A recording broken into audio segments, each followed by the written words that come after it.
السلام علیکم ورحمۃ اللہ وبرکاتہ۔ الحمدللہ والصلاة والسلام علی رسول اللہ۔ آج انشاءاللہ تعالی ہم جز 18 کی سمری کریں گے، 18ویں جز کا خلاصہ بیان کریں گے۔ یہ شروع ہوتی ہے سورۃ المؤمنون سے۔ اس سورت کے شروع میں اللہ تعالیٰ نے کچھ بنیادی صفات بیان فرمائی ہیں جو کہ ہر مسلمان کے اندر ہونی چاہیے، یعنی کوئی ایگزمپٹڈ نہیں ہے، اس سے کوئی ایکسیپشن نہیں ہے۔ ایک مسند احمد کی ایک حدیث ہے جس میں سیدنا عمر رضی اللہ تعالی عنہ سے روایت ہے کہ نبی کریم علیہ الصلوۃ والسلام نے فرمایا کہ سورت کی پہلی 10 آیتوں میں جو باتیں ذکر کی گئی ہیں، اگر کوئی شخص وہ ساری باتیں اپنے اندر پیدا کر لے تو سیدھا جنت میں جائے گا۔ تو اسی سے پتہ چل جاتا ہے کہ کتنی اہمیت ہے ان صفات کی۔ یہ جنتی صفات ہیں، اور اسی میں اللہ سبحانہ وتعالی نے فرمایا ان صفات کو ذکر کر کے آخر میں کہ یہ لوگ جنت کے وارث ہوں گے۔ تو جنتوں کے وارثوں کا ذکر ہے، اور اسی لیے سورت کا نام سورت مومنون ہے، یعنی سورت بیان کرتی ہے کہ مسلمانوں کو کیسا ہونا چاہیے۔ اور یہی نبی کریم علیہ الصلوۃ والسلام کے اخلاق مبارکہ بھی تھے۔ سیدہ عائشہ رضی اللہ تعالیٰ عنہ سے کسی نے پوچھا تھا کہ نبی کریم علیہ الصلوۃ والسلام کے اخلاق مبارکہ کیسے ہیں، تو انہوں نے کہا تھا کہ سورہ مومنون کی پہلی 10 آیتیں پڑھ لو، اور یہی نبی کریم علیہ الصلوۃ والسلام کے اوصاف تھے۔ اس کے بعد آخرت کا بھی ذکر ہے۔ نوح علیہ الصلوۃ والسلام سے لے کر عیسیٰ علیہ الصلوۃ والسلام تک کے بہت سارے انبیاء کرام کے واقعات دوبارہ سے صورت میں دہرائے گئے ہیں، تاکہ پتہ چل جائے کہ سارے انبیاء کی دعوت ایک ہی تھی، اور وہی دعوت ہمارے نبی کریم صلی اللہ علیہ وسلم کی بھی ہے۔ اعوذ باللہ من الشیطان الرجیم، بسم اللہ الرحمن الرحیم۔ قد افلح المؤمنون، کہ ان ایمان والوں نے یقیناً فلاح پا لی، یقیناً کامیاب ہو گئے۔ اللہ تعالیٰ فرماتے ہیں کون ہیں یہ لوگ؟ الذین هم فی صلاتہم خاشعون، جو اپنی نماز میں خشوع والے ہیں۔ خشوع کا ترجمہ یہ ہے کہ دل ان کا نماز کے اندر اللہ کے سامنے جھکا ہو۔ ایک انسان کا ظاہر ہوتا ہے، ایک انسان کا باطن ہوتا ہے۔ ظاہر بھی اچھا بنانا ہے، اور جھکنے والا، ادب والا، ایسے جیسے کہ اللہ تعالیٰ کے سامنے ہم عاجزی کے ساتھ کھڑے ہیں۔ اس کو عربی میں خضوع کہتے ہیں، خا ضاد واو عین، تو وہ خضوع ہے۔ اور خشوع ہوتا ہے دل اللہ کے سامنے جھک جائے۔ تو اللہ سبحانہ وتعالیٰ فرما رہے ہیں کہ وہ مومن کامیاب ہوئے۔ ان میں سے پہلی صفت ان مومنین کی یہ ہے کہ الذین هم فی صلاتہم خاشعون، جو اپنی نماز میں خشوع والے ہیں، یعنی دل سے جھکنے والے ہیں۔ اور اس کے اوپر بہت محنت کرنی پڑتی ہے۔ کم از کم یہ کریں کہ وضو اچھا کریں، اور ساتھ میں جو کچھ تلاوت کی جا رہی ہے اس کو غور سے سنیں۔ اگر دماغ جو ہے ڈرفٹ اوے ہو جائے، اگر خیالات بھٹک جائیں، تو پھر وہیں سے اس کو دوبارہ نماز کے اندر لے آئیں، نہ کہ وہیں سے اپنی ایک کہانی شروع کر دیں اور کہیں سے کہیں چلے جائیں۔ تو کوشش کریں، محنت کریں، دعا کریں اللہ تعالیٰ سے، کیونکہ یہ بہت اہم صفت ہے جو اللہ سبحانہ وتعالیٰ ہم سب کے اندر دیکھنا چاہتے ہیں اگر ہم واقعی میں کامیابی حاصل کرنا چاہتے ہیں۔ دوسری صفت والذین هم عن اللغو معرضون، جو لغو چیزوں سے منہ موڑتے ہیں۔ لغو چیز کہتے ہیں جس میں نہ آپ کا دنیا کا فائدہ نہ آخرت کا فائدہ، ایسی کوئی بات یا ایسا کوئی عمل، اس کو لغو چیز کہتے ہیں۔ نبی کریم صلی اللہ علیہ وسلم نے بھی فرمایا من حسن اسلام المرء ترکہ ما لا یعنیہ، کہ انسان کے اسلام کی خوبصورتی یہی ہے کہ وہ لا یعنی چیزوں سے کو ترک کر دے، ان کو چھوڑ دے، جس میں اس کا کوئی فائدہ نہیں ہے دنیا آخرت کا۔ تو یہ بھی مومنین کی صفت ہے کہ جو چیز ان کو دنیا یا آخرت کا فائدہ نہ دے، اس کے پیچھے نہ پڑے، نہ دنیا میں فائدہ دے نہ آخرت میں دے۔ والذین هم للزکاۃ فاعلون، جو زکوٰۃ پر عمل کرنے والے ہیں۔ اس کے بارے میں 2 تفسیریں بیان ہوئی ہیں۔ ایک تو یہ ہے کہ جو زکوٰۃ دیتے ہیں، جو اپنی زکوٰۃ نکالتے ہیں۔ دوسری، زکوٰۃ کا مطلب ہوتا ہے پاکی حاصل کرنا۔ تزکیہ نفس کا مطلب ہوتا ہے نفس کو پاک کرنا۔ زکوٰۃ بھی جب مال سے دیتے ہیں وہ اصل میں باقی مال کو پاک کر دیتا ہے، اسی لیے اس کو زکوٰۃ کہتے ہیں۔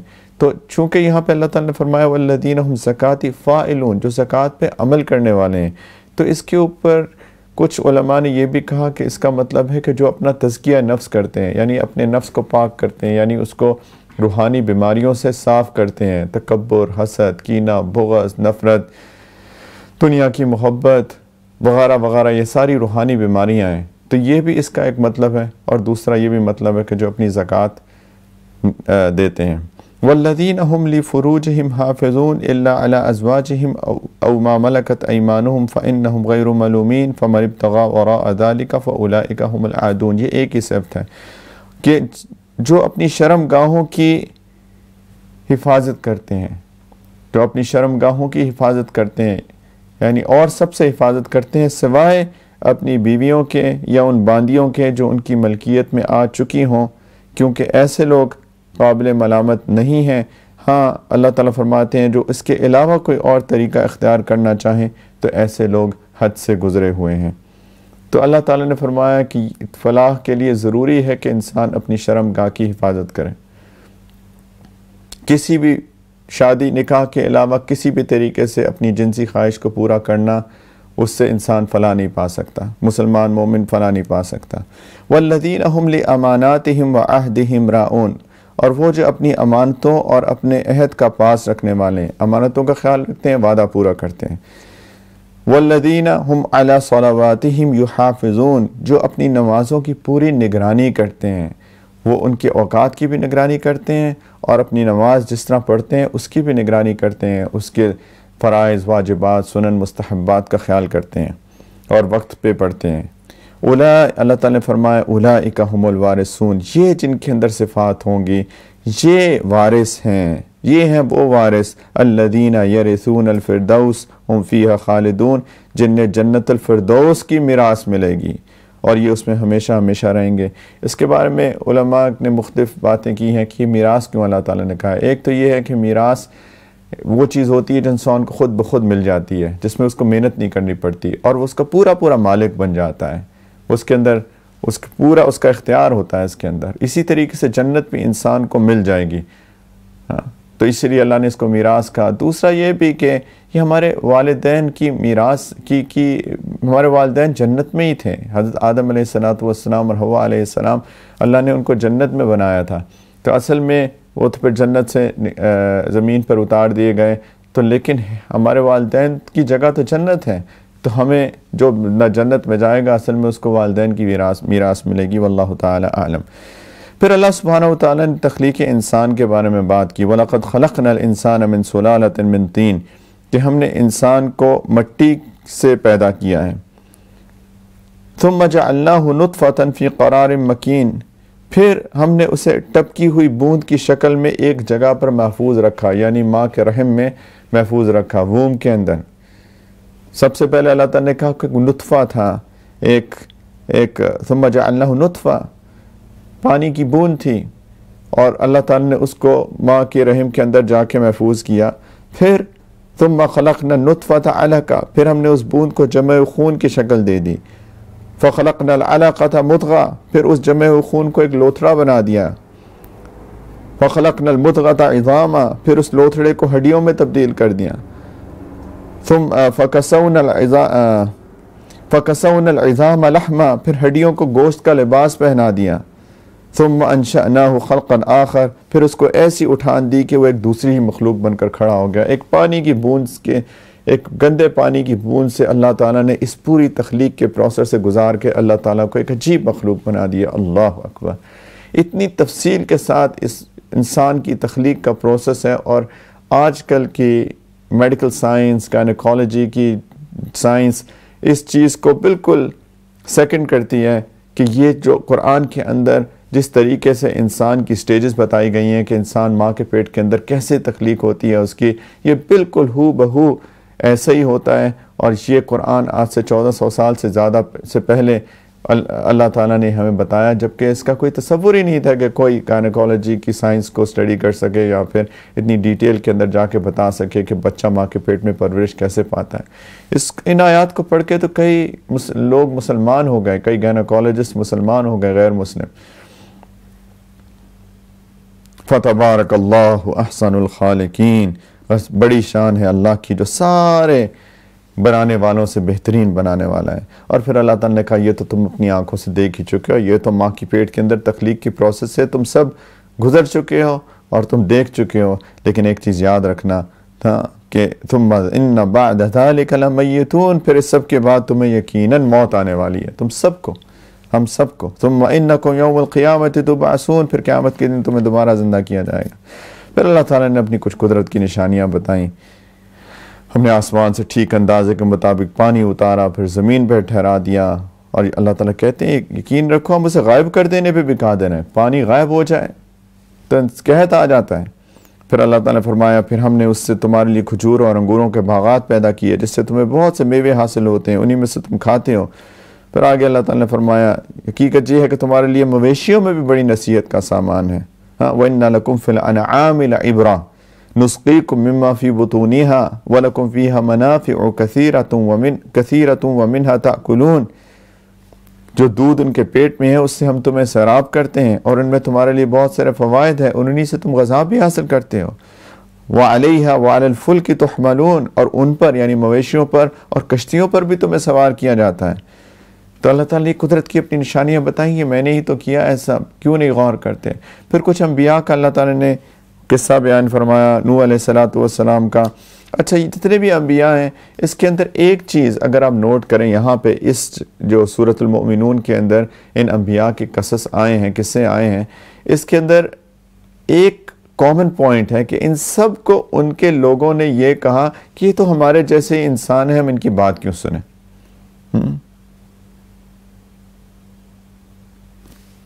فقال الملأ الذين كفروا من قومه ما هذا الا بشر مثلكم، کہ وہ ایک دوسرے قوم کی کافر سرداروں نے ایک دوسرے سے کہا کہ اس شخص کی اس کے سوا کوئی حقیقت نہیں ہے کہ تمہارے جیسا ہی ایک انسان ہے.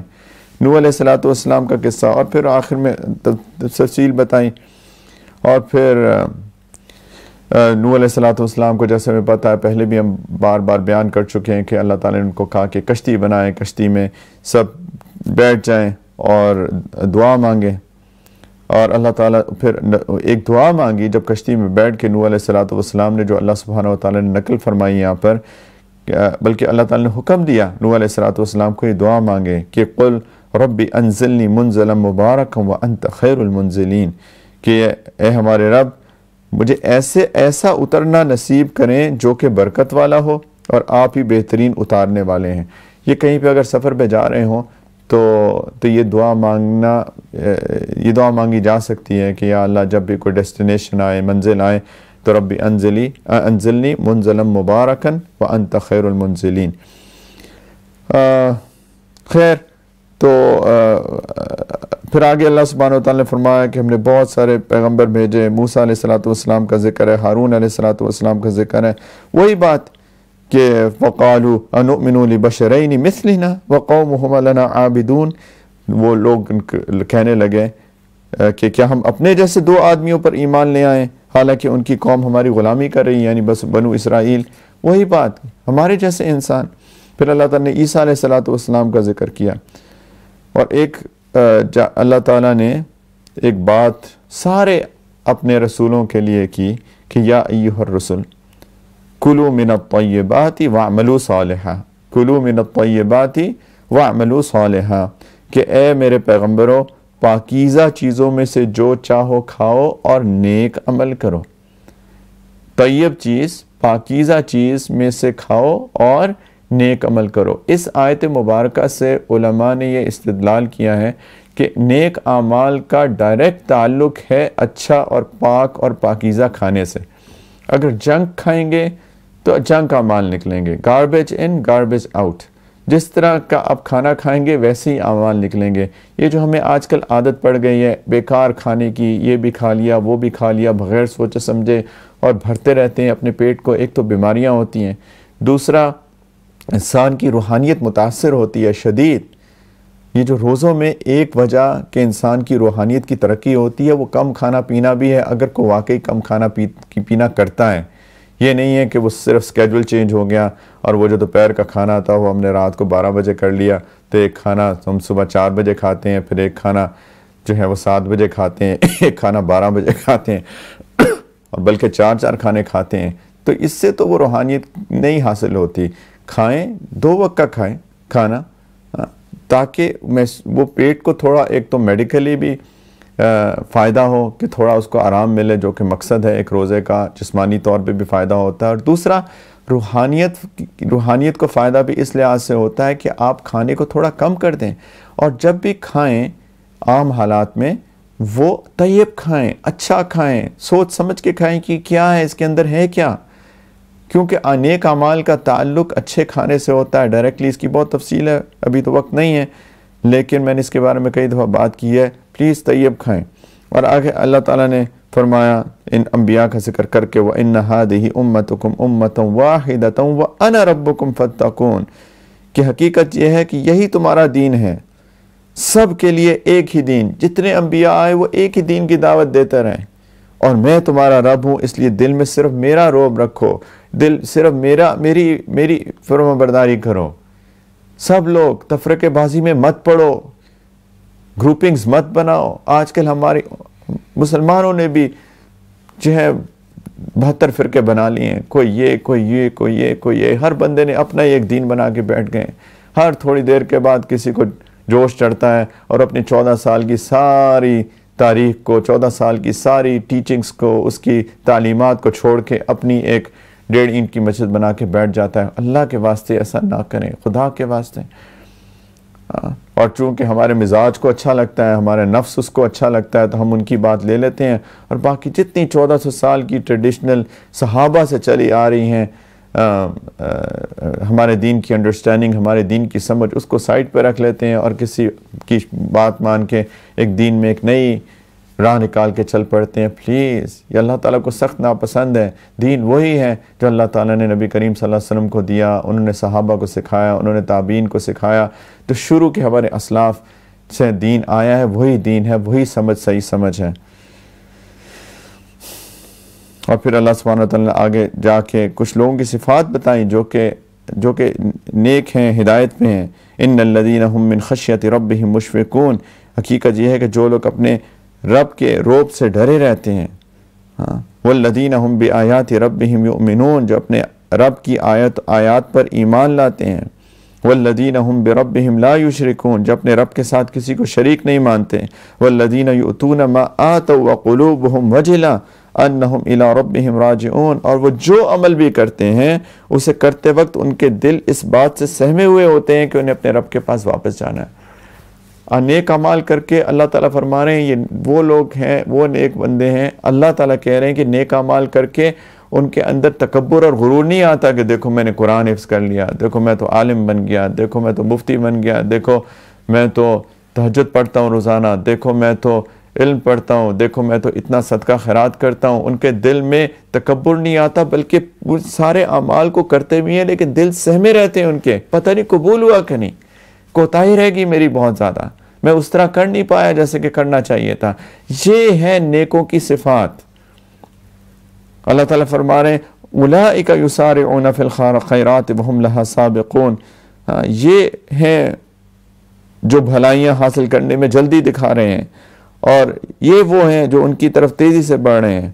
اور پھر اللہ تعالیٰ فرماتے ہیں کہ اپنی پوری کوشش کرو، لیکن جو کئی دفعہ ہوتا ہے کہ انسان کے بس میں کوئی چیزیں نہیں رہتی، انسان اپنے آپ کو پوری کوشش کرتا ہے لیکن کنٹرول نہیں کر پاتا۔ کوشش تو پوری کرتا ہے نماز میں، لیکن دماغ یعنی بغیر کسی جانتے بوجھتے سوچ لانے کے بجائے خود ہی سے سوچ آ جاتی ہے۔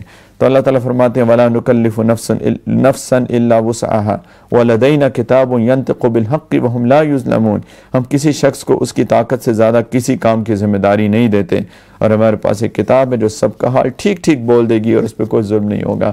یہ کتاب لکھی جا رہی ہے، کوئی ظلم نہیں ہوگا۔ اچھا، میں نے ایک بات کی تھی کہ وہ سارے انبیاء جو ہیں ان کو سارے لوگ ایک ہی طعنہ دیتے رہے کہ جی یہ تو ہمارے جیسا انسان، یہ تو ہمارے جیسا انسان، یہ تو ہمارے، ہم اس کی بات کیوں سنیں۔ دیکھیں، انسان ہی ہدایت لے کے آتے ہیں انسانوں کے لیے۔ آج بھی یہی ہوتا ہے کہ اگر کوئی ہمارے علماء، ہمارے مشائخ ہمیں بات بتاتے ہیں تو کوئی لوگ بس انا میں بات نہیں سننا چاہتے کہ اس کی میں بات کیوں سنوں، یہ بھی تو انسان ہے۔ دیکھیں، انسان ہی ہدایت لے کے آتے ہیں، فرشتے نہیں لے کے آئیں گے۔ خدا نہ خواستہ فرشتے اتر آئے تو وہ اللہ تعالیٰ کی ناراضگی کے ساتھ ہی آ سکتے ہیں، اور یہی ہوا ہے انبیاء کے قصوں میں۔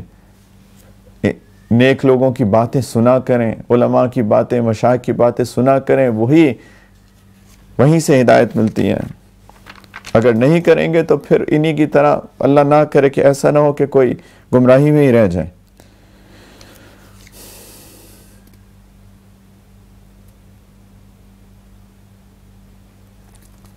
اللہ تعالیٰ نے فرمایا آگے چل کے کہ وَهُوَ الَّذِي أَنشَأَ لَكُمُ السَّمْعَ وَالْأَبْصَارَ وَالْأَفْئِدَةَ قَلِيلًا مَا تَشْكُرُونَ، وہ اللہ ہی تو ہے جس نے تمہارے لیے کان اور آنکھیں اور دل پیدا کیے، مگر تم لوگ بہت کم شکر ادا کرتے ہو۔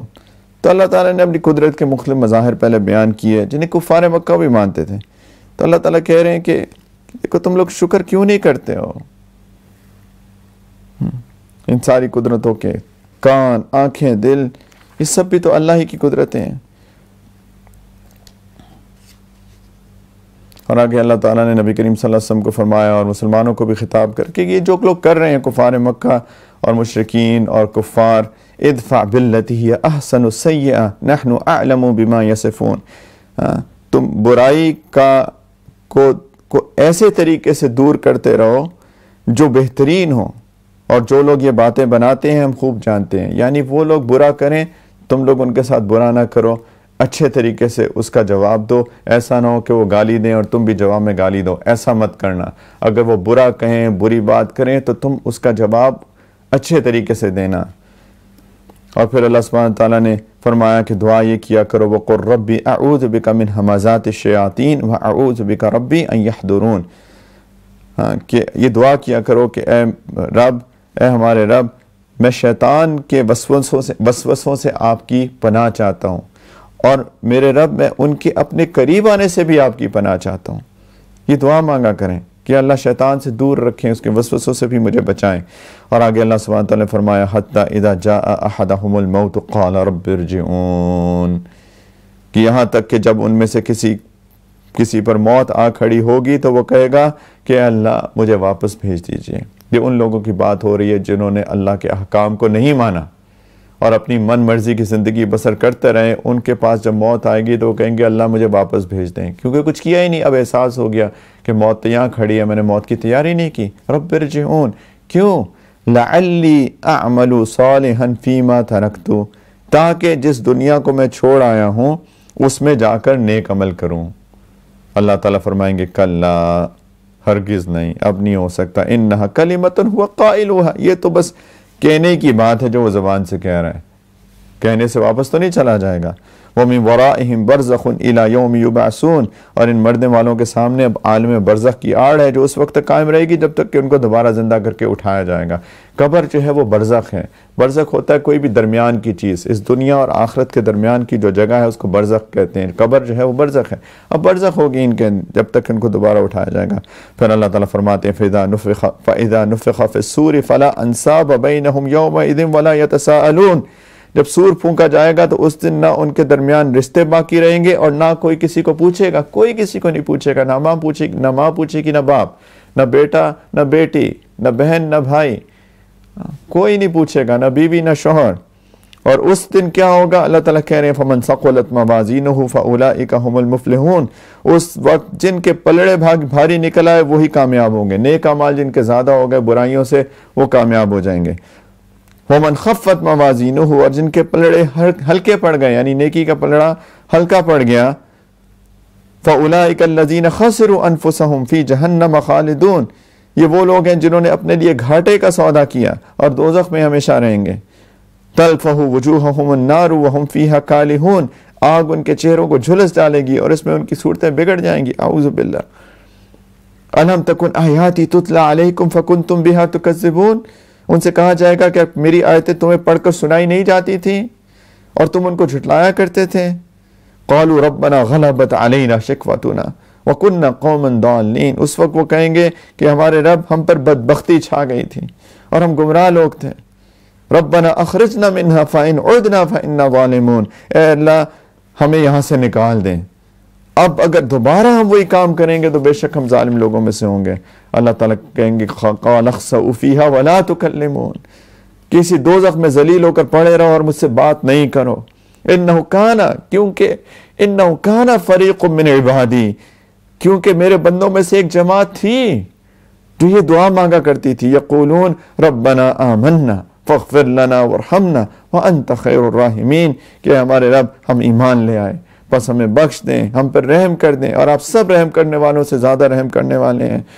فاتخذتموہم سخریا، تم نے ان لوگوں کا مذاق بنایا تھا، حتی انسوکم ذکری وکنتم منہم تضحکون، یہاں تک کہ ان کے ساتھ اسی چھیڑ چھاڑ نے تمہیں میری یاد سے غافل کر دیا اور تم ان کا مذاق اڑاتے تھے، ان کی ہنسی اڑاتے تھے۔ انی جزیتہم اليوم بما صبروا انہم هم الفائزون، انہوں نے جس طریقے سے صبر سے کام لیا تھا آج میں نے ان کا یہ بدلہ دیا ہے کہ انہوں نے اپنی مراد پا لی ہے۔ اور پھر اللہ تعالیٰ ان دوزخیوں سے فرمائیں گے قال کم لبثتم فی الارض عدد سنین، تم زندگی میں گنتی کے کتنے سال رہے؟ ان کو تب یاد ہی نہیں ہوگا۔ قالوا لبثنا یوما او بعد یوم فاسأل العادین، شاید ایک دن یا ایک دن سے بھی کم۔ پوری دنیا 60 70 80 سال کی، وہ کہیں گے شاید ایک یا ایک سے کم، ہمیں پوری طرح یاد نہیں ہے، تو جنہوں نے وقت کی گنتی کی ان سے پوچھ لیں، ہم تو بالکل اس وقت ہمیں سمجھ نہیں آ رہی۔ اللہ سبحانہ وتعالیٰ فرمائیں گے قال ان لبثتم الا قلیلا لو انکم کنتم تعلمون، تم تھوڑی مدت سے زیادہ نہیں رہے، کیا خوب ہوتا اگر یہ بات تم اس وقت سمجھ لیتے کہ دنیا کی زندگی تھوڑی سی ہے، آخرت کے مقابلے میں ایک دن بھی نہیں ہے۔ فتعال اللہ الملک الحق لا الہ الا هو رب العرش الکریم۔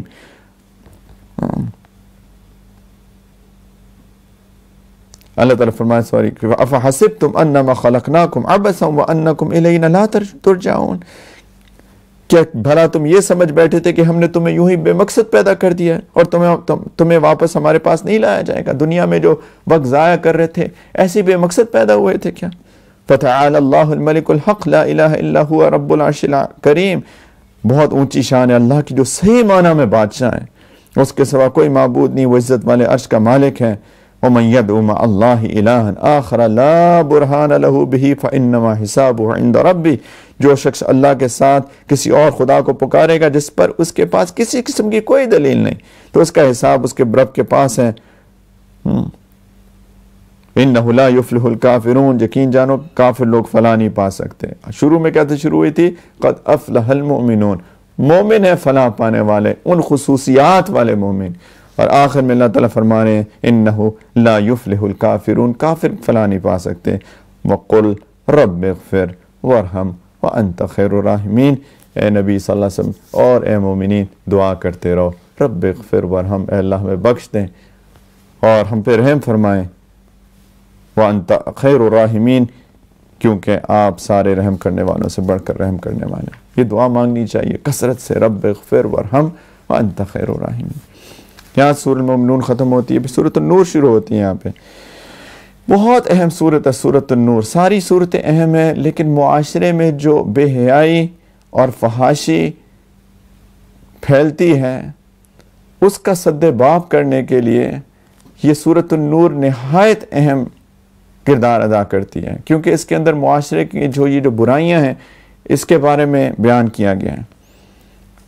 ایک جو سورۃ المومنون میں اللہ تعالیٰ نے فرمایا تھا نا کہ الذین هم لفروجہم حافظون، کہ کامیاب مومنوں کی صفت میں سے ایک صفت یہ بھی ہے جو اپنی شرم گاہوں کی حفاظت کرتے ہیں، یعنی اپنی عفت کی حفاظت کرتے ہیں، با عفت زندگی گزارتے ہیں۔ تو اس صورت میں اب اس کا طریقہ بتایا کہ با عفت زندگی گزارنے کے لیے کون سے اصول ہیں جو معاشرے کے اندر ہونے چاہیے، اور پھر اللہ تعالیٰ نے زنا کے بارے میں بتایا کہ جو عفت کی حفاظت نہیں کرتا یعنی زنا میں پڑ جاتا ہے وہ کتنا گھناؤنا جرم ہے، اور پھر ساتھ میں اگر کسی پہ الزام لگا دیں زنا کا، تہمت لگا دیں، وہ کتنا بڑا جرم ہے۔ یہ سورہ جو ہے ہجرت کے 6 سال نازل ہوئی، اور اس کے اندر ایک واقعے کا بھی تذکرہ ہے کہ نبی کریم صلی اللہ علیہ وسلم ایک دفعہ ان کو ایک قبیلہ بنو المستلق کی طرف سے خبر ملی کہ وہ حملہ کرنے آ رہا ہے، تو نبی کریم صلی اللہ علیہ وسلم نے پرو ایکٹیولی ان کو جا کے ان کے پیش قدمی کی، اور وہاں سے واپس آ رہے تھے تو سیدہ عائشہ رضی اللہ تعالیٰ عنہ سفر میں ساتھ تھیں، تو ایک جگہ پڑاؤ ڈالا مدینہ منورہ کے قریب ہی، تو سیدہ عائشہ رضی اللہ تعالیٰ عنہ کا ہار گم ہو گیا، وہ اپنے ہار کو ڈھونڈنے گئیں تو پیچھے سے قافلہ تھا، نبی کریم صلی اللہ علیہ وسلم نے حکم دیا کہ قافلہ چلے، سارے لوگ بیٹھ گئے۔ اب اس میں احساس ہی نہیں ہوا کہ سیدہ عائشہ نہیں ہے، وہ اپنا ہار ڈھونڈنے گئی ہوئی ہیں، اور ویسے ہی بہت پتلی دبلی تھی، ہلکی تھی، تو وہ پتہ ہی نہیں چلا، کیونکہ وہ ہودج میں جو خواتین بیٹھتی تھی اور ہودج کو اٹھا کے اونٹ کے اوپر رکھا جاتا تھا، تو جب ان کا ہودج اٹھا کے، خالی ہودج اٹھا کے رکھا گیا تو لوگوں کو پتہ ہی نہیں چلا کہ وہ بیٹھی ہیں کہ نہیں بیٹھی. ان کا خالی ہودج رکھ دیا، قافلہ چل پڑا، پیچھے سیدہ عائشہ رہ گئی. تو سیدہ عائشہ رضی اللہ تعالیٰ عنہ جب واپس آئیں، انہوں نے دیکھا کہ قافلہ چلا گیا ہے، تو وہ بہت فقیہہ تھیں، عقل مند خاتون تھیں. انہوں نے ادھر ادھر جانے کی بجائے اور پینک کرنے کی بجائے وہیں پہ بیٹھ گئیں. تو نبی کریم صلی اللہ علیہ وسلم جو ہے وہ یہ بھی کرتے تھے، بلکہ اس زمانے میں یہ دستور تھا کہ قافلہ جب چل پڑتا تھا تو ایک شخص کو پیچھے بھیجتے تھے کہ وہ قافلے کی اگر کوئی چیز رہ گئی ہو تو اس کو دیکھ کے لے آئے. تو نبی کریم صلی اللہ علیہ وسلم نے سیدنا صفوان بن معطل رضی اللہ تعالیٰ عنہ کو اس کا نگران بنایا کہ آپ جائیں دیکھ آئیں. جب وہاں گئے تو انہوں نے دیکھا سیدہ عائشہ بیٹھی ہوئی ہیں، تو انہوں نے کہا انا للہ و انا الیہ راجعون. انہوں نے بغیر کوئی بات کیے اپنا اونٹ آگے کیا اور وہ اس پہ سوار ہو گئیں، وہ ان کی لگام پکڑ کے مدینہ منورہ لے آئے. تو جب منافقین نے دیکھا کہ سیدنا صفوان سیدہ عائشہ کے ساتھ آ رہے ہیں، تو اب جو ان کا سردار تھا منافقین کا عبداللہ بن ابی، اس نے باتیں بنانی شروع کر دی، اور وہ باتیں کی سیدہ عائشہ کے بارے میں اور سیدنا صفوان کے بارے میں کہ شرمناک باتیں کی. یہ تو اکیلے خلوت میں تھے اور خلوت میں آ رہے ہیں معاذ اللہ، اور باتیں پھیلا دیں. اور جب باتیں پھیلتی ہیں تو پھر کچھ لوگ ہوتے ہیں جو کہ سوچ سے کام نہیں لیتے، عقل سے کام نہیں لیتے، اور صرف لوگوں کی سنی سنائی باتوں پہ بات کر دیتے ہیں. تو 3 مسلمان بھی ایسے تھے منافقین کے علاوہ جو ان باتوں میں آ گئے. اس کی تفصیل انشاءاللہ آئے گی، لیکن یہ بہت ہی ایک دردناک واقعہ تھا، اور اس میں بہت نبی کریم صلی اللہ علیہ وسلم کو تکلیف ہوئی، سیدہ عائشہ رضی اللہ عنہا کو تکلیف ہوئی، ان کے پورے خانوادے کو تکلیف ہوئی. عجیب درد بھری داستان تھی. کسی پہ بہتان لگ جائے، کسی شریف انسان پہ بہتان لگ جائے تو اس سے زیادہ تکلیف نہیں ہو سکتی. بہت سخت تکلیف ہوئی ان کو، اور پھر اللہ تعالیٰ نے اس صورت کے اندر سیدہ عائشہ کی براءت نازل فرمائی کہ یہ عائشہ ایسا کام کر ہی نہیں سکتی. کیا شان ہے سیدہ عائشہ کی رضی اللہ تعالیٰ عنہا، اور کیا شان ہے اہل بیت کی کہ اللہ تعالیٰ نے قرآن میں وحی کے ذریعے ان کی پاک دامنی کی گواہی دی. اللہ اکبر، صلی اللہ علیہ وعلی آلہ وصحبہ وبارک وسلم. اور خیر، اور اس میں خواتین کے پردے کے احکامات بھی آتے ہیں سورۃ النور کے اندر. بسم اللہ الرحمن الرحیم. سورۃ انزلناها وفرضناها وانزلنا فیها آیات بینات لعلکم تذکرون. یہ ایک صورت ہے جو ہم نے نازل کی، جس کے احکام کو ہم نے فرض کیا، اور اس میں کھلی کھلی آیات نازل کی ہیں تاکہ تم نصیحت حاصل کرو. اور پھر اللہ تعالیٰ نے زنا کے بارے میں احکام نازل کیے. اچھا، یہ جو واقعہ تھا اس کو واقعہ افک کہتے ہیں. افک کہتے ہیں جھوٹ کو، کہ جھوٹا جو بہتان لگا دیا گیا تھا سیدہ عائشہ رضی اللہ تعالی عنہ پر. الزانیۃ والزانی فاجلدوا کل واحد منہما 100 جلدہ ولا تأخذکم بهما رأفة في دين الله إن كنتم تؤمنون بالله واليوم الآخر وليشهد عذابهما طائفة من المؤمنين. زنا کرنے والی عورت اور زنا کرنے والے مرد دونوں کو 100 کوڑے لگاؤ، اور اگر تم اللہ اور یوم آخرت پر ایمان رکھتے ہو تو اللہ کے دین کے معاملے پہ ان پر ترس کھانے کا کوئی جذبہ تم پہ غالب نہ آئے. اور یہ بھی چاہیے کہ مومنوں کا ایک مجمع ان کی سزا کو کھلی آنکھوں سے دیکھیں جب ان کو کوڑے لگ رہے ہوں، تاکہ عبرت حاصل کریں، کسی کو ہمت نہ ہو بعد میں یہ گناہ کرنے کی، شیطان کے چنگل میں پھنسنے کی. یہ ہے غیر شادی شدہ کے لیے. اور ایک حدیث متواتر سے جو شادی شدہ لوگ ہیں اگر وہ زنا کریں تو ان کے بارے میں الگ حد آئی ہے، اور وہ ہے ان کو رجم کیا جائے، سنگسار کیا جائے یہاں تک کہ ان کی موت آ جائے. تو یہ حد زنا ہے جو قرآن میں ہے، یہ غیر شادی شدہ کے لیے ہے، اور جو شادی شدہ کے لیے وہ حدیث متواتر میں آتی ہیں. اور اللہ سبحانہ و تعالیٰ فرمایا کہ یہ جو زنا کرنے والے ہیں یہ بے حیا لوگ ہیں، ان کو کوئی احساس نہیں ہوتا کہ وہ کس کے ساتھ اپنے تعلقات قائم کر رہے ہیں، عورتیں ہوں یا مرد ہوں دونوں. اور ان کو یہ بھی نہیں ہوتا کہ اگر یہ نکاح کریں کہ نہ کریں، اگر کریں تو یہ بھی نہیں سوچتے کس سے نکاح کریں، وہ نیک عورت ہے کہ نیک مرد ہے. ان کو تو یہ بھی نہیں ہوتا کہ وہ مسلمان بھی ہے کہ نہیں ہے. اللہ تعالیٰ نے ان کے بارے میں یہ بتایا کہ ان کے دلوں کے اندر عفت پاک دامنی ہے ہی نہیں، اس کو خیال ہی نہیں ہے. ان کی بس ایک ہوس ہے ایک جنسی خواہش ہے جس کو پورا کرنا چاہتے ہیں اور بالکل نہیں سوچتے کہ ان کا دنیا اور آخرت میں کیا فائدہ ہے. الزانی لا ينکح الا زانیۃ او مشرکۃ والزانیۃ لا ينکحها الا زان او مشرک وحرم ذلک علی المؤمنین. زانی مرد نکاح کرتا ہے تو زناکار یا مشرک عورت سے نکاح کرتا ہے، نہیں سوچتا. اور زناکار عورت سے نکاح کرتا ہے تو وہی مرد جو خود زانی یا مشرک ہو، نہیں سوچتا ہے. اور یہ بات مومنوں کے لیے حرام کر دی گئی ہے کہ یہ چیز بالکل کہ کسی دیکھے ہی نہیں، سوچے ہی نہیں کہ میں کس سے نکاح کر رہا ہوں. یہ غلط ہے. سوچیں، آگے ایک فیملی بننی ہے، ایک بانڈنگ ہونی ہے، بچے ہونے ہیں، ان کو اللہ کا نام سکھانا ہے، تو نیک عورت سے اور نیک مرد سے شادی کریں. شادی کے لیے پہلا کرائٹیریا یہ ہونا چاہیے کہ نیکی ہے، تقوی ہے کہ نہیں دوسرے بندے کے اندر. لیکن کوئی توبہ کر لے تو توبہ کر لے، وہ پھر تو اللہ تعالیٰ نے اس کے بارے میں. خیر، اللہ تعالیٰ فرما رہے ہیں کہ قذف کی بات، تہمت کی بات کہ والذین یرمون المحصنات ثم لم یاتوا باربعۃ شہداء فجلدوہم 80 جلدہ. جو لوگ پاک دامن عورتوں پر تہمت لگائیں یعنی زنا کی، پھر 4 گواہ لے کر نہ آئیں تو ان کو 80 کوڑے لگاؤ. یہ حد قذف ہے. اور ان کی گواہی کبھی قبول نہ کرو، ان کی گواہی کبھی قبول نہ کرو. کسی مقدمے میں ان کی گواہی قبول نہیں کی جائے گی. اور وہ خود فاسق ہیں. ہاں، جو توبہ کر لیں، اپنی اصلاح کر لیں تو اللہ بخشنے والا، رحم کرنے والا ہے. لیکن توبہ ان کی گواہی پھر بھی قبول نہیں کی جائے گی ایسے لوگوں کی. پھر ایک اور چیز کہ اگر کوئی اپنی بیوی پہ تہمت لگا دے، کوئی اپنی بیوی کے بارے میں کہے کہ اس نے زنا کیا اور اس کے پاس گواہ نہ ہو. اب ظاہری بات ہے اس بیوی کے ساتھ اگر واقعی اس نے ایسا کیا ہے، اس نے دیکھ لیا ہے، خدا نہ خواستہ کسی بیوی نے زنا کیا، اس نے دیکھ لیا، اب اس بیوی کے ساتھ کیسے رہے؟ تو اللہ تعالیٰ کہہ رہے ہیں کہ اگر کوئی اپنی بیوی پہ تہمت لگائے اور خود اپنے سوا ان کے پاس کوئی اور گواہ نہ ہو، تو ایسے شخص کو جو گواہی دینی ہوگی، اب وہ پہلے اگر کوئی اور زنا کرتے دیکھ لے تو اس گواہ لے کے آئے. کتنے گواہ؟ 4 گواہ لے کے آئے. 4 گواہ نہیں لگائے گا تو وہ تہمت لگانے والا ہوگا، اس پہ حد قذف لگے گی، 80 کوڑے، جیسے کہ ابھی آیا قرآن کے اندر. اور اگر کوئی اپنی بیوی پہ تہمت لگائے تو اب اس میں اللہ تعالیٰ نے ایک طریقہ بتایا، اس کو لیان کہتے ہیں. یا تو بیوی کہے گی ہاں میں نے کیا ہے، تب تو معاملہ وہیں پہ رفع دفع ہو جائے گا کہ وہ بیوی نے اقرار کر لیا زنا کا اور اس پہ جو زنا کی حد لگے گی وہ لگے گی. لیکن بیوی انکار کر دیں. اب یہ ایک طریقہ اللہ نے بتایا جس کو لیان کہتے ہیں. والذین یرمون ازواجہم ولم یکن لہم شہداء الا انفسہم فشہادۃ احدہم 4 شہادات باللہ انہ لمن الصادقین. جو لوگ اپنی بیویوں پر تہمت لگائیں اور خود اپنے سوا ان کے پاس کوئی اور گواہ نہ ہو، تو ایسے کسی شخص کو جو گواہی دینی ہوگی وہ یہ ہے کہ وہ 4 مرتبہ اللہ کی قسم کھا کے کہیں کہ وہ جو بیوی پر لگائے ہوئے الزام میں سچا ہے. 4 مرتبہ ان الفاظ کے ساتھ قسم کھائے قاضی کے سامنے وہ ٹھیک بات کر رہا ہے، بیوی پہ جو اس کا الزام ہے وہ سچا ہے. اور 5ویں دفعہ کہیں والخامسۃ ان لعنۃ اللہ علیہ ان کان من الکاذبین، کہ اگر میں اپنے الزام میں جھوٹا ہوں تو مجھ پہ لعنت ہے. یہ وہ کہیں. اب عورت بھی اگر انکار کر دیتی ہے تو عورت بھی یہی کہیں، 4 مرتبہ اللہ کی قسم کھا کے کہے، گواہی دے کہ اس کا شوہر اس کے الزام میں جھوٹا ہے، اور 5ویں دفعہ کہے کہ اگر وہ سچا ہو تو مجھ پر اللہ کی لعنت، اللہ کا غضب ہو. والخامسۃ ان غضب اللہ علیہ ان کان من الصادقین.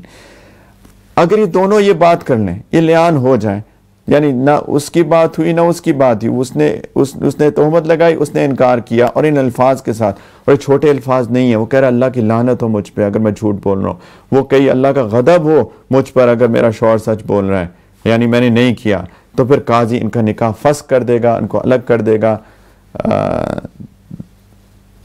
اللہ اکبر. پھر اللہ تعالیٰ نے وہ واقعہ عفق کا بیان کیا کہ جو سیدہ عائشہ رضی اللہ تعالیٰ عنہ پہ وہ تہمت لگی تھی. اللہ تعالیٰ فرما رہے ہیں کہ یہ جو لوگ جھوٹی تہمت گھڑ کر لائے ہیں، ان الذین جاؤک بالعفک، اسی سے واقعہ عفق نکلا. یہ جو جھوٹی تہمت گھڑ کے لائے ہیں عصبۃ منکم، یہ تمہارے اندر کا یہ گروہ ہے، ٹولہ ہے منافقین کا، یعنی تمہارے اندر ہی رہتا ہے یہ. اللہ تعالیٰ فرما رہے ہیں کہ سبحان اللہ، ایک عجیب بات اللہ تعالیٰ نے فرمائی ہے، لا تحسبوہ شرا لکم بل ہوا خیر لکم. تم اس بات کو اپنے لیے برا نہ سمجھنا، یہ تمہارے لیے بہت اچھا ہے. یہ جو واقعہ ہوا اس میں خیر ہے. اللہ، انسان سوچے خیر کہاں سے آئی؟ اتنا بہتان لگ گیا، تکلیف ہوئی، دل ٹوٹ گیا. کتنا دل ٹوٹتا ہے جب کسی پہ بہتان لگتا ہے، اس نے نہیں کیا ہوتا اور لوگ اس کے خلاف باتیں کریں. خیر کہاں سے ہے؟ علماء نے اس کی بہت ساری توجیحات بیان کی ہیں.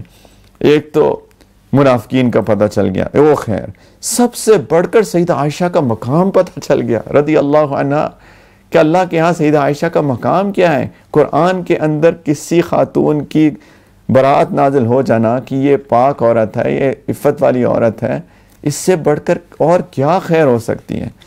اور نبی کریم صلی اللہ علیہ وسلم کی اہل بیت کی یہاں پر عزت اور احترام کا پتہ چل گیا. اللہ تعالیٰ کہہ رہے ہیں اس کو شر مت سمجھو، اس میں خیر ہے. اللہ تعالیٰ کہہ رہے ہیں سب کے حصے میں اپنے حصے کا گناہ آیا، اور جس نے اس کا بڑا حصہ سر لیا اس کے لیے زبردست عذاب ہے، یعنی عبداللہ بن ابی. اور پھر اللہ تعالیٰ نے فرمایا مومنین سے، دیکھو تب تم عائشہ کو جانتے ہو، تم نے دیکھا عائشہ کو اپنی زندگی میں، نیک پاک پارسا عورت، عفت والی خاتون. جب یہ لوگ باتیں کر رہے تھے اس کے خلاف، تم نے یہ کیوں نہیں کہا وقالوا هذا افک مبین، یہ کھلم کھلا جھوٹ ہے. ان کی باتوں میں آئی کیوں، سنی کیوں ان کی بات؟ لوگوں کی بات سن کے کیوں اپنے اوپینینز بناتے ہو؟ لوگ تو ہر طرح کے ہوتے ہیں. اپنی آبزرویشن سے، اپنی دیکھ کے جو تم نے دیکھا اس پہ اپنا اوپینین کیوں نہیں قائم کرتے؟ یہ اللہ تعالیٰ ناراض ہو رہے ہیں ان سے. لولا اذ سمعتموه ظن المؤمنون والمؤمنات بانفسهم خیرا وقالوا هذا افک مبین. جس وقت تم لوگوں نے یہ باتیں سنی تھی تو ایسا کیوں نہیں ہوا کہ مومن مرد اور مومن عورتیں بھی اپنے بارے میں نیک گمان رکھتے اور کہتے تھے کھلا جھوٹ ہے. اور اللہ تعالیٰ نے کہا وہ جو بہتان لگایا، جو نے وہ 4 گواہ کیوں نہیں لے کر آئے؟ اب وہ گواہ چونکہ نہیں لائے تو اللہ کی نظر میں جھوٹے ہیں وہ. اللہ اکبر. جو اللہ تعالیٰ کہہ رہے 4 گواہ اگر نہیں لے کے آؤ گے زنا پہ تو تم جھوٹے ہو.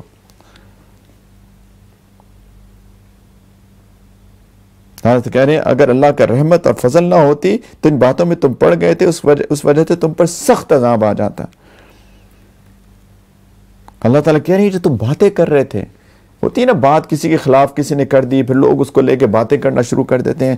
استلقونه بألسنتكم وتقولون بأفواهكم ما ليس لكم به علم وتحسبونه هينا وهو عند الله عظيم. جب تم اپنی باتوں سے اس بات کو ایک دوسرے سے نقل کر رہے تھے اور اپنے منہ سے وہ بات کر رہے تھے جس کا تمہیں کوئی علم نہیں تھا، اور تم اس بات کو معمولی سمجھ رہے تھے، ادھر کی بات سنی ادھر کر دی، ادھر کی ادھر کر دی. اللہ تعالیٰ فرما رہے اللہ کے نزدیک وہ بہت سنگین بات تھی. یہ بہت خطرناک باتیں ہیں، ادھر کی ایسی بلا وجہ بغیر کسی ثبوت کے اور لوگوں کی سنی سنائی بات کو ایک تو یقین کر لینا، پھر اس میں گمان بنا لینا دل کے اندر، اس دوسرے کے بارے میں کسی کے بارے میں نیگیٹو سوچ لینا، کسی کی کہی ہوئی بات کے اوپر دماغ کے اندر کک کرتے رہنا، اور سب سے بدتر کہ اس کو کہیں اور کسی کو کہہ دینا. اللہ اکبر. اللہ کہتے ہیں اللہ کے نزدیک بہت سنگین بات ہے. وَلَوْلَا إِذْ سَمِعْتُمُوهُ قُلْتُمْ مَا يَكُونُ لَنَا أَن نَّتَكَلَّمَ بِهَذَا سُبْحَانَكَ هَذَا بُهْتَانٌ عَظِيمٌ. جس وقت تم نے یہ بات سنی تھی اس وقت تم نے یہ کیوں نہیں کہا کہ ہمیں کوئی حق نہیں پہنچتا کہ ہم بات منہ سے نکالیں، یا اللہ آپ کی ذات ہر عیب سے پاک ہے، یہ تو بڑا زبردست بہتان ہے، یہ کیوں نہیں کہا تم نے؟ اللہ تعالیٰ کہہ رہے ہیں یعظکم اللہ، اللہ تمہیں نصیحت کرتا ہے کہ ان تعودوا لمثلہ ابد ان کنتم مؤمنین، کہ پھر کبھی ایسا نہ کرنا اگر واقعی تم مومن. اللہ تعالیٰ کہہ رہے ہیں جو لوگ چاہتے ہیں کہ ایمان والوں میں بے حیائی پھیلے ان کے لیے دنیا اور آخرت میں دردناک عذاب ہے. آگے اللہ تعالیٰ نے کہا کہ تم اپنا تزکیہ کرو، اور تزکیہ صرف اللہ کی رحمت سے ہوتا ہے. اگر اللہ کا فضل اور رحمت نہ ہوتی تو تم میں سے کوئی بھی اپنا تزکیہ نہ کر پاتا. وَلَوْلَا فَضْلُ اللَّهِ عَلَيْكُمْ وَرَحْمَتُهُ مَا زَكَىٰ مِنْكُمْ مِنْ أَحَدٍ أَبَدًا وَلَكِنَّ اللَّهَ يُزَكِّي مَن يَشَاءُ. اللہ جس کا چاہتے ہیں اس کو پاک کرتے ہیں، اس کا نفس پاک کرتے ہیں، تزکیہ کرتے ہیں. ان الذين يرمون المحصنات الغافلات المؤمنات لعنوا في الدنيا والآخرة ولهم عذاب عظيم. جو لوگ پاک دامن بھولی بھالی عورتوں پر، مسلمان عورتوں پر تہمت لگاتے ہیں، ان پر دنیا اور آخرت میں لعنت ہے، ان کو زبردست عذاب ہوگا. پھر اللہ تعالیٰ نے نبی کریم صلی اللہ علیہ وسلم کو ایک عجیب دلیل دی ہے، بڑی عجیب دلیل، کہ عائشہ کیسے خراب ہو سکتی ہے، عائشہ سے گناہ کیسے ہو سکتا ہے.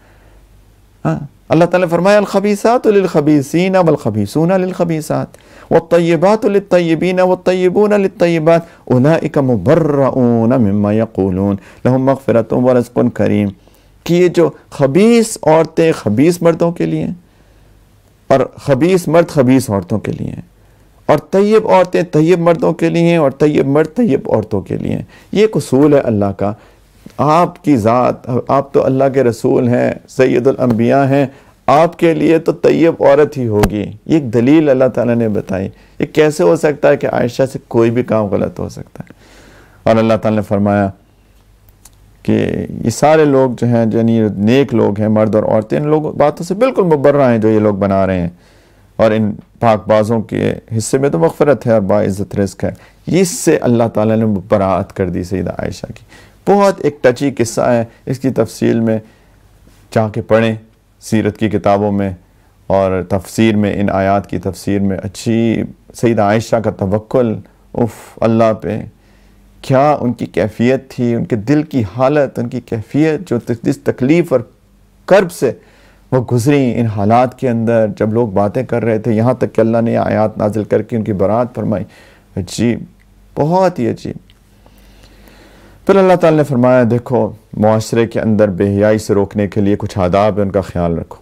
ایک کہ اپنے گھروں، ایمان والوں اپنے گھروں کے سوا دوسروں گھروں میں اس وقت داخل نہ کرو جب تک اجازت نہ لے لو، اور ان میں بسنے والوں کو سلام نہ کر لو۔ یہ طریقہ تمہارے لیے بہتر ہے۔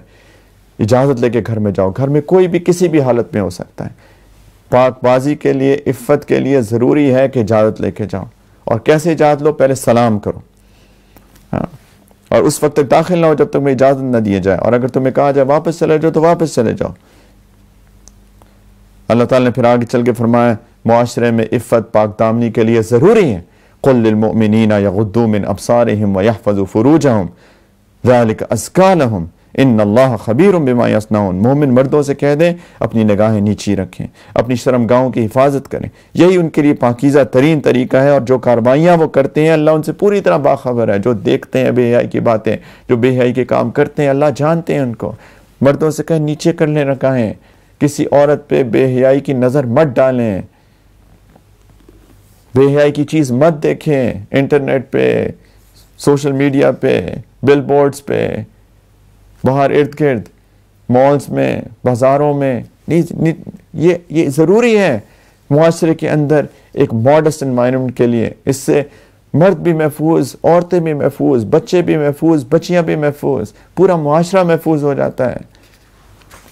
وَقُلْ لِلْمُؤْمِنَاتِ يَغْضُضْنَ مِنْ أَبْصَارِهِنَّ وَيَحْفَظْنَ فُرُوجَهُنَّ، اور مومن عورتوں سے بھی کہتے اپنی نیچی نگاہیں نیچی رکھیں، اپنی شرمگاہوں کی حفاظت کریں، وہ بھی کسی مرد پہ جو ہے وہ شہوت کی نظر مت ڈالیں۔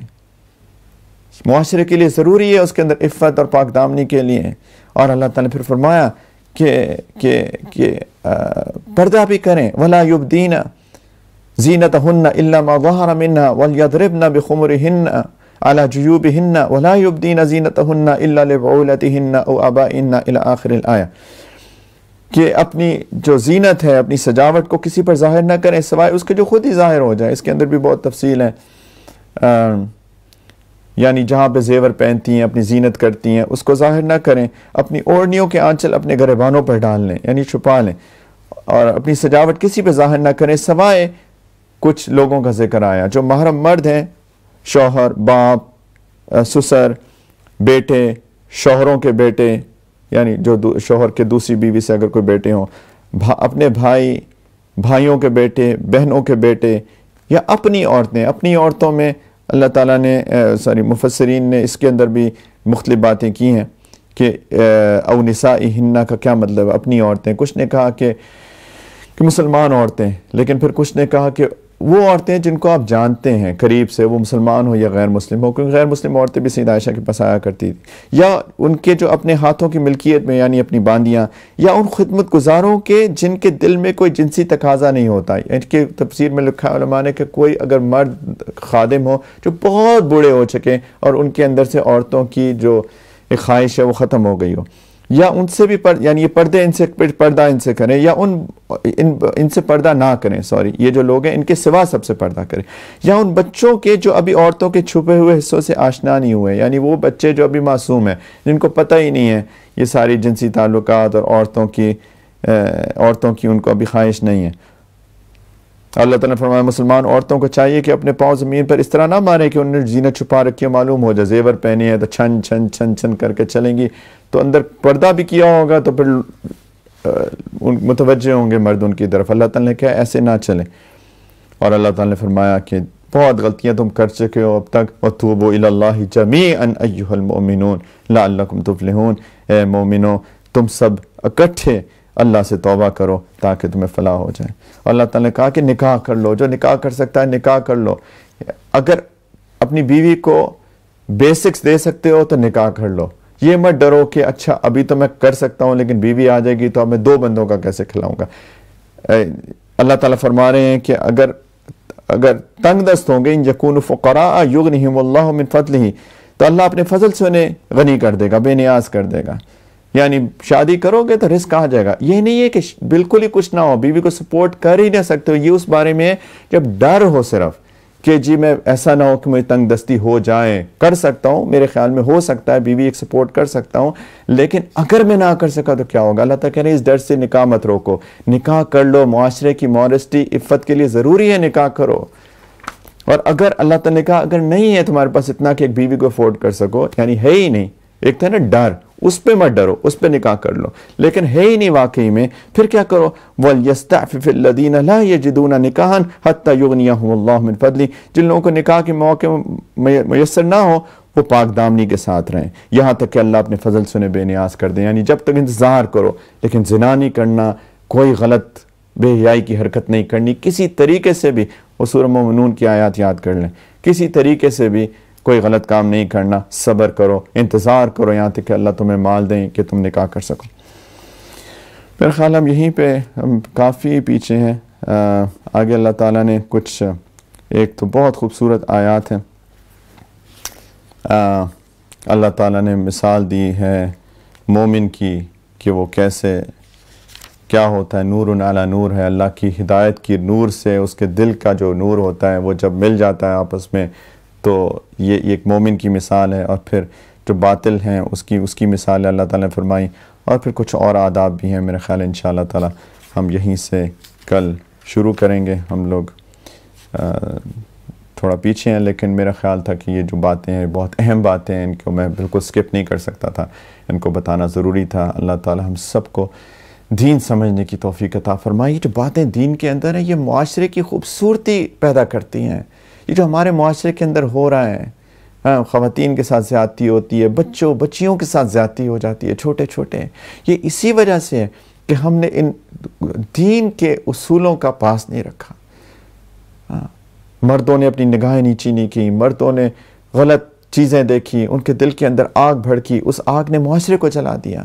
اور اسی طریقے سے خواتین نے بھی ان پردے کا اہتمام نہیں کیا, اس کی وجہ سے بھی معاشرے کے اندر بے حیائی پھیلی. سب کا قصور ہے, مردوں کا بھی عورتوں کا بھی. سب نے چونکہ دین پہ نہیں چلے تو اس کی وجہ سے معاشرے کے اندر بے حیائی پھیلی. اور یہ ساری کی ساری نقصانات ہوئے جو کہ ہم اپنی آنکھوں سے دیکھتے ہیں. ہمارا دین بہت خوبصورت دین ہے, پورے اینڈ ٹو اینڈ, شروع سے لے کر بچپن سے لے کر آخر تک موت تک, اپنی ایک انفرادی زندگی میں اور ایک اجتماعی زندگی میں, معاشرت میں ایک ساتھ مل جل کے کیسے رہنا ہے, اس سب کے اندر خوبصورتی پیدا کرتا ہے. کاش کہ ہم سمجھنے والے بن جائیں. ہمارے پاس حل ہے, پوری دنیا کے لیے ہمارے پاس حل ہے. جو دنیا کے اندر مسائب ہیں, پریشانیاں ہیں, جو لوگوں کو جن چیزوں سے پریشان ہو رہے ہیں اور جن کا حل ان کے پاس نہیں نکل رہا ہے, ہمارا دین ان سب کے حل پرووائڈ کرتا ہے. افسوس اس بات کا ہے کہ ہم نے اپنے دین کو چھوڑ دیا تو ہم کسی کو کیا رہنمائی کر سکتے ہیں. لیکن انشاءاللہ اس رمضان میں ہم نے عزم کرنا ہے کہ ہم جو قرآن سن رہے ہیں ہم قرآن کو سمجھیں اور انشاءاللہ اس پہ عمل کرنے کا تہیہ کریں. اس رمضان میں اپنی زندگی میں ایک یو ٹرن لینا ہے انشاءاللہ. ہم سب اس رمضان میں اپنی زندگی میں ایک یو ٹرن لیں اور اللہ کی طرف چلنا شروع کر دیں. اسی کو توبہ کہتے ہیں. جب انسان گناہوں کی زندگی گزارتا ہے, دین پہ نہیں چلتا, تو اللہ سے دور جا رہا ہوتا ہے. ہم یو ٹرن لیں اور توبہ کر کے اللہ کی طرف آنا شروع ہو جائیں. انشاءاللہ ہماری اپنی ذات کو بھی فائدہ ہوگا, برکتیں آئیں گی, ہمارے گھر والوں کو بھی فائدہ ہوگا, گھر بھی سکون کی جگہ بنے گی, اور انشاءاللہ معاشرہ بھی خوبصورت بنے گا. اللہ تعالیٰ مجھے سب سے پہلے اور ہم سب کو عمل کی توفیق عطا فرمائے. وآخر دعوانا ان الحمدللہ رب العالمین. انشاءاللہ روزانہ کی طرح توبہ کریں گے, اللہ تعالیٰ سے اپنے گناہوں کی معافی مانگیں گے. یہ کلمات میرے ساتھ پڑھ لیں توبہ کی نیت سے. تجدید ایمان ہے, اللہ سے اپنے گناہوں کی معافی مانگنا ہے, اور اگر کوئی بیعت کرنا چاہتا ہے تو بیعت کی نیت بھی کر سکتا ہے. تو سب لوگ سچے دل سے کہیں بسم اللہ الرحمن الرحیم. لا الہ الا اللہ محمد الرسول اللہ آمنت باللہ وملائکتہ وکتبہ ورسلہ والیوم الآخر والقدر خیرہ وشرہ من اللہ تعالی والبعث بعد الموت آمنت باللہ کما ہوا باسمائہ وصفاتہ وقبلت جمیع احکامہ اقرار باللسان وتصدیق بالقلب اشہد ان لا الہ الا اللہ واشہد ان محمدا عبدہ ورسولہ استغفر اللہ ربی من کل ذنب واتوب الیہ برحمتک یا ارحم الراحمین۔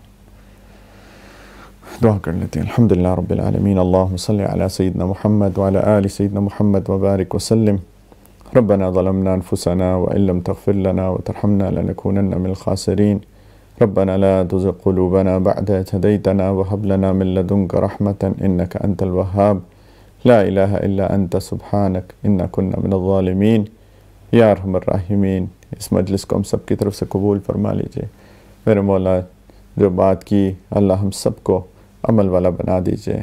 اللہ حق ادا نہیں کر سکے میرے پیارے اللہ، غلطیاں کوتاہیوں کو معاف کر دیجئے۔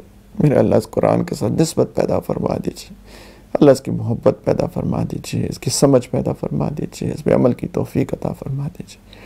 یا ارحم الراحمین، خیر کے فیصلے فرما دیجئے میرے مولا، کرم کے فیصلے فرما دیجئے، اللہ عافیت کے فیصلے فرما دیجئے۔ اللہم انا نسألک العفو والعافیہ والمعافات الدائمہ فی الدین والدنیا والآخرہ۔ اللہ جو کمیاں کوتاہیاں ہمارے اندر ہیں یا اللہ ان کو معاف بھی فرما دیجئے اور ان کو ٹھیک کرنے کی بھی توفیق عطا فرما دیجئے۔ یا اللہ ان کی ستاری فرما لیجئے، یا اللہ معاف فرما دیجئے میرے پیارے اللہ۔ یا ارحم الراحمین، رمضان کے دن گزرے جا رہے ہیں میرے اللہ، اتنے تھوڑے سے دن باقی رہ گئے۔ یا اللہ ہم کو یہ بھی نہیں پتا کہ ہماری مغفرت بھی ہوئی کہ نہیں ہوئی۔ یا اللہ نبی کریم صلی اللہ علیہ وسلم نے جبریل علیہ السلام کی دعا پہ آمین کہہ دیا تھا جب جبریل علیہ السلام نے کہا تھا کہ وہ شخص برباد ہو جائے جس کو رمضان کا مہینہ ملا اور اس میں وہ اپنی مغفرت نہ کرا سکا۔ میرے مولا، اگر ہماری مغفرت نہ ہوئی تو ہماری بربادی میں کوئی شک نہیں۔ میرے پیارے اللہ، یا اللہ ہم رمضان کا حق تو نہیں ادا کر سکے جیسے کہ کرنا چاہیے تھا، لیکن جو ٹوٹی پھوٹی یا اللہ عبادت کی، جو کچھ ٹوٹے پھوٹے اعمال کیے، جتنے بھی کیے میرے مولا، یا ارحم الراحمین، اس کو بہانہ بنا کے میرے مولا اپنی رحمت کی بارش ہم پہ برسا دیجیے اور ہم سب کی مغفرت فرما دیجیے۔ میرے مولا جو رمضان باقی رہ گیا اس کو بھرپور طریقے سے گزارنے کی توفیق عطا فرمائیے۔ میرے مولا کتنی بڑی نعمت آپ نے دی ہے رمضان، میرے مولا آپ کا جتنا بھی شکر ادا کرے وہ کم ہے۔ میرے پیارے اللہ، میرے پیارے اللہ، یا اللہ اس کی قدر کی توفیق عطا فرمائیے۔ یا اللہ، یا ارحم الراحمین، یا اللہ ہمیں اپنے دین کی خدمت کے لیے قبول فرما لیجیے۔ اللہ ہم قابل نہیں ہیں، ہمیں پتہ ہے، لیکن ہمیں یہ بھی پتہ ہے کہ آپ کے ہاں قابلیت نہیں، قبولیت چلتی ہے۔ اللہ قبول فرما لیجیے میرے پیارے اللہ، قبول فرما لیجیے اللہ، قبول فرما لیجیے۔ یا اللہ جو اسباب چاہیے اپنے غیب کے خزانوں سے عطا فرما دیجیے۔ یا ارحم الراحمین، مخلص معاونین عطا فرما دیجیے میرے پیارے اللہ۔ یا اللہ اپنی حفاظت میں لے لیجیے اللہ، ہر شر فتنے سے بچا لیجیے اللہ، دجال کے فتنے سے ہم سب کی حفاظت فرما لیجیے میرے مولا، ہمیں دجال کے فتنے سے ہم سب کی حفاظت فرما لیجیے اللہ، دجال کے فتنے سے ہم سب کی حفاظت فرما لیجیے۔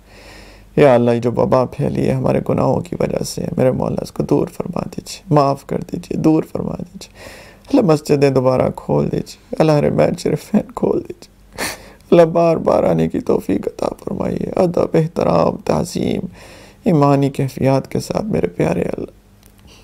یا اللہ ہمارے گھر والوں، ہماری اولاد، ہماری نسلوں میں ایک ایک بندے کی حفاظت فرما لیجیے، ان کے دین کی حفاظت فرمائیے، ان کی دنیا کی حفاظت فرمائیے، سب کو اپنے دین کی خدمت کے لیے عافیت کے ساتھ یا اللہ قبول فرمائیے، دین کا علم عطا فرمائیے، عمل کی توفیق عطا فرمائیے۔ یا اللہ ہمارے والدین کی بھی حفاظت فرمائیے، رب ارحمہما کما ربیانی صغیرا۔ یا اللہ ہمارے والدین جو آپ کے پاس آ چکے ہیں میرے پیارے اللہ، ان کی مغفرت فرما دیجیے، انہیں قرب کے اعلیٰ درجات عطا فرما دیجیے اللہ، والدین جو ہمارے حیات ہے ان کی خدمت کی توفیق عطا فرمائیے میرے پیارے اللہ۔ ان کی زندگیوں میں برکتیں عطا فرمائیے۔ یا اللہ ہمارے کابرین متعلقین کی بھی حفاظت فرمائیے، ہمارے مشائخ کی بھی حفاظت فرمائیے۔ یا اللہ ہمارے عزیز اقارب کی بھی حفاظت فرمائیے میرے مولا۔ یا ارحم الراحمین ہم سب کی روحانی جسمانی نفسیاتی بیماریاں دور فرما دیجیے۔